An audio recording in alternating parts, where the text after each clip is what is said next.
लेकिन पलक, इससे पहले तस्वीरें, मैंने पहला सवाल आपसे शुरुआत में सुबह यही पूछा था कि प्रोटेस्ट की बात तो कर दी, लेकिन ये प्रोटेस्ट सस्टेन कितना करेगा, क्योंकि चुनावों में तो अभी समय है ना, कब तक ये प्रोटेस्ट चलाते रहेंगे? तो अभी क्या सारे के सारे कार्यकर्ता हट चुके हैं या अभी कुछ जमावड़ा है? तस्वीरें दिखा पाएंगे आप? बिल्कुल पूर्णिमा, तस्वीरें मैं आपको दिखाऊंगी। इसके पहले जो मैंने आपको तस्वीरें दिखाई थी उस दौरान भी कुछ यही था, सुरक्षा फोर्स थे, लेकिन जो कार्यकर्ता थे वो एक दो आ रहे थे, प्रदर्शन कर रहे थे और पुलिस उनको हिरासत में ले रही थी। और कुछ अभी भी वही तस्वीर देखने को मिल रही है। बहुत ज्यादा गैदरिंग आप इसे नहीं कह सकते हैं, बहुत स्मॉल गैदरिंग हो रही है। दो चार कार्यकर्ता आ रहे हैं, वो नारेबाजी कर रहे हैं, वो प्रदर्शन कर रहे हैं और पुलिस उनको पकड़कर बल का प्रयोग करके, और ये पीछे आप बस देख पाएंगे मेरे, धीरे धीरे करके इस बस में बैठाकर और उनको यहाँ से बसों को रवाना किया जा रहा है। एक एक करके ये बस लगा दी जाती है। इसके पहले एक बस थी, जैसे उसमें 10-15 कार्यकर्ता हुए, वो उनके द्वारा नारेबाजी हो रही थी, मीडिया से वो बातचीत कर रहे थे, उनको रवाना कर दिया गया। इसके बाद फिर 2-4-6 कार्यकर्ता आए, उनके द्वारा फिर नारेबाजी होने लगी।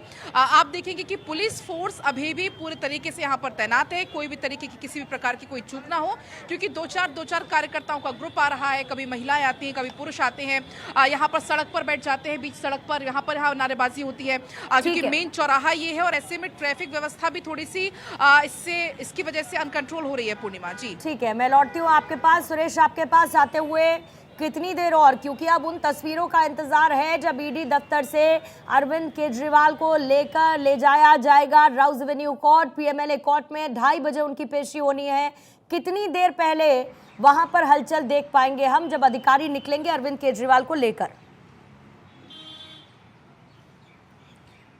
देखिए, किसी भी क्षण जो अरविंद केजरीवाल को यहाँ से निकाल के राउज एवेन्यू कोर्ट में पेश करने के लिए जाया जा सकता है और यहाँ पे तैयारी पूरी है। जैसा कि अभी सूत्रों का मानना है कि अभी सारी प्रोसेसिंग की जा रही है, जो कागजी कार्रवाई पूरी की जा रही है, उनसे लगातार सवाल भी किए जा रहे हैं, उनके कागज बनाए जा रहे हैं, यानी तमाम तरह की बातें निकल के सामने आ रही है कि किसी भी क्षण उनको यहाँ से ले जाया जा सकता है और ईडी उनका रिमांड मांगेगी। क्योंकि अभी तक जो उनसे जो पूछताछ की गई है उसमें अभी तक ऐसा कोई बात सामने निकल के नहीं आई जिसके आधार पर पूरे मामले को कुछ आगे ईडी बढ़ा पाए।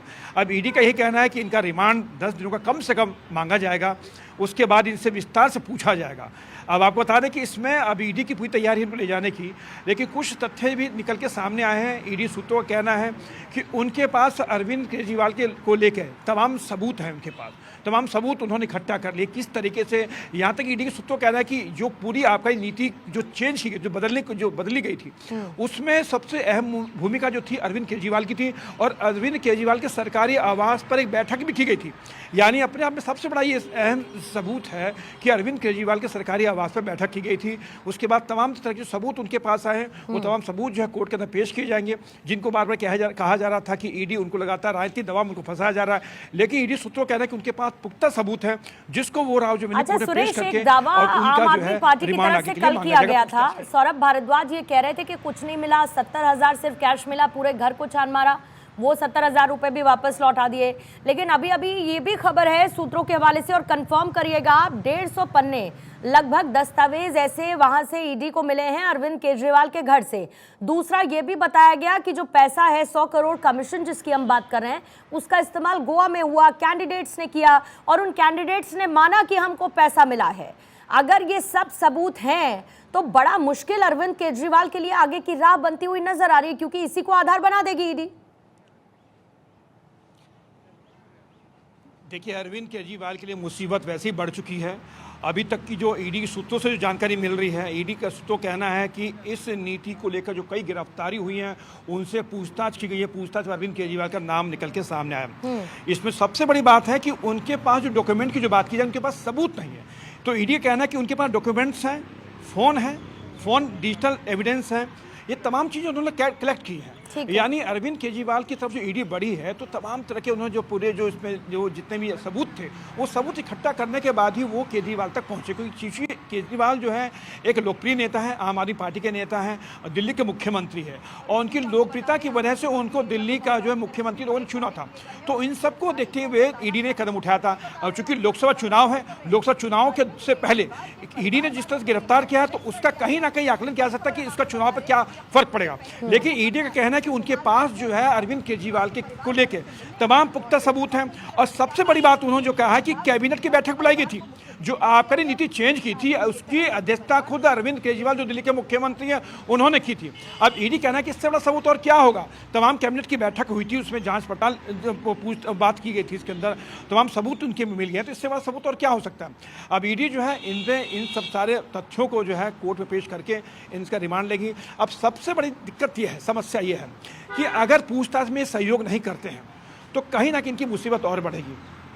तो इनके लिए सबसे है कि पूछताछ अगर करते हैं, सहयोग करते हैं तो इनकी मुसीबत कम हो सकती है। और यही वजह है जो इस पर अन्य आरोपी हैं उनकी जमानत नहीं हो पा रही है। कल भी यही खबर आई थी, जो पकड़ा है अरविंद केजरीवाल को, खबर आई थी सुरेश की कोऑपरेट वो कर नहीं रहे हैं, सवालों के जवाब वो दे नहीं रहे हैं। 9 बार समन के बाद वो पहुंचे नहीं सवाल जवाब के लिए, और उसके बाद ये नौबत आई और ईडी को मजबूत आधार मिला कि भाई हम उनको गिरफ्तार कर लेते हैं। और कल वो पूरा सियासी घटनाक्रम और ईडी की कार्रवाई देखने को मिली। सुरेश, मैं लौटती हूँ आपके पास, रमनीश भट्ट जी आपके पास आते हुए, क्योंकि चुनावों पर इसका क्या इम्पैक्ट होगा ये बड़ी बात है। ममता बनर्जी को अभी आपने सुना, उन्होंने कहा कि आचार संहिता लगी हुई है, उस दौरान सिटिंग सीएम को अरेस्ट कर लेना ये तो बड़ी खराब बात है, हम इसको लेकर चुनाव आयोग जाएंगे और इंडिया अलायंस पूरा साथ है। अब इसमें दो बात कि लोकसभा चुनावों से ठीक पहले सिटिंग सीएम का गिरफ्तार होना कितना इंपैक्टफुल है, लोकसभा चुनावों में इसका असर क्या होगा, और दूसरा इंडिया अलायंस और उसकी एकजुटता इस पूरे मामले को लेकर क्या परसेप्शन सेट कर रही है जनता के बीच में। पूर्णिमा जी देखिए, चुनाव जहां तक चुनावों की बात करें तो ईडी इन्फोर्समेंट डायरेक्टरेट जो है इसलिए काम कर रही है कि चुनाव नजदीक है। देखिए चुनाव का कोई नहीं, चुनाव तो आज दिल्ली में देखिए मई में चुनाव होने वाले हैं, लेकिन ईडी अपना काम कर रही है और जांच के तहत ही काम कर रही है। जांच में सहयोग करना चाहिए, क्योंकि अरविंद केजरीवाल तो बार बार गुहार लगा रहे थे कि यदि मैं कहीं भी संलिप्तता पाई गई है मेरी तरफ से, यदि कोई भी मैं चोरी करता हूं, कोई भी भ्रष्टाचार में मैं संलिप्त रहता हूं, तो मुझे जेल में भेजा जाए। तो उनके जो भविष्यवाणी पहले हुई थी उनके नेताओं के लिए, जिन्होंने जो भविष्यवाणी उन्होंने सत्येंद्र जैन के लिए किया, संजय सिंह के लिए किया, मनीष सिसोदिया के लिए किया, वही चीजें तो आज सामने आ रही है। तो इसका देखिए चुनाव से कोई लेना देना नहीं है। ईडी अपना काम कर रही है, अपने हिसाब से काम कर रही है, और इनको मुझे लगता है जांच में सहयोग करना चाहिए। फिर उसके बाद बात करते हैं इंडिया अलायंस की। अरे बार बार सुप्रिया सिन्हा जैसे, पवन खेरा और बहुत सारे जो अजय माकन तो बार बार गुहार लगा रहे थे कि 100 करोड़ का इन्होंने घोटाला किया, अरविंद केजरीवाल ने की कविता से रिश्वत ली है। तो ये सामने यदि आ रही तो उनको तो खुश होना चाहिए, उनको तो और ज्यादा इसमें खुल करके राहुल गांधी जी को का बयान आना चाहिए कि अरविंद केजरीवाल के साथ जो भी आज जिस तरह की भी कार्रवाई ईडी की तरफ से हो रही है उसका स्वागत करना चाहिए। तो इंडिया अलायंस को भी स्वागत करना चाहिए। यदि अपने आपको आप भ्रष्टाचार मानते हैं कि आप लोग बिल्कुल भ्रष्टाचारी नहीं है, भ्रष्टाचार से आपका कोई नाता नहीं है, तो आपको तो स्वागत करना चाहिए। फिर उसके बाद फिर बात करते हैं कि अरविंद केजरीवाल जी शिक्षा नीति की बात करते थे, जन लोकपाल की बात करते थे, इंडिया अगेंस्ट करप्शन की बात करते थे। आज यही अन्ना भी कर रहे हैं। अन्ना को तो आज आपने देखा ना कि दर्द टीवी के सामने अन्ना का दर्द किस तरह से बाहर आ रहा था कि उन्होंने एक ऐसे शिष्य को पाला जो आप आज सांप के रूप में दिल्ली की आम जनता को डस लिया। आपने जिस तरह की शिक्षा, पहले ऐसे शिक्षा मंत्री जो शराब घोटाले के आरोपी, 2873 करोड़ का इन्होंने राजकोषीय घाटा किया, और आज इसी का आप देखिए प्रमाण के रूप में हम देख सकते हैं कि आज सुप्रीम कोर्ट बार बार बेल रिजेक्ट क्यों कर रही है। सुप्रीम कोर्ट मनीष सिसोदिया का बार बार आप जो देख रहे हैं कि बेल को रिजेक्ट करना, इसका मतलब है कि ईडी के पास उनका पुख्ता सबूत है। इन सारे नेताओं को आज सत्येंद्र जैन की बात करें, संजय सिंह की बात करें, इन सबको बेल क्यों नहीं मिल रही है? तो बेल इसलिए नहीं मिल रही है क्योंकि ईडी के पास आज पुख्ते प्रमाण हैं इनके भ्रष्टाचार के, और इन्होंने भ्रष्टाचार एक नहीं, शराब घोटाले के साथ साथ इनके और बहुत सारे भ्रष्टाचार, डीटीसी बस एक जल बोर्ड का भी तो मामला है रमनीश भट्ट जी, घोटाला की बात, जल बोर्ड का भी तो मामला है जिसमें अरविंद केजरीवाल का नाम सामने आ रहा है, वो भी एक मैटर है क्या? फिर से जल बोर्ड का मामला जिसमें अरविंद केजरीवाल का नाम भी सामने आ रहा है।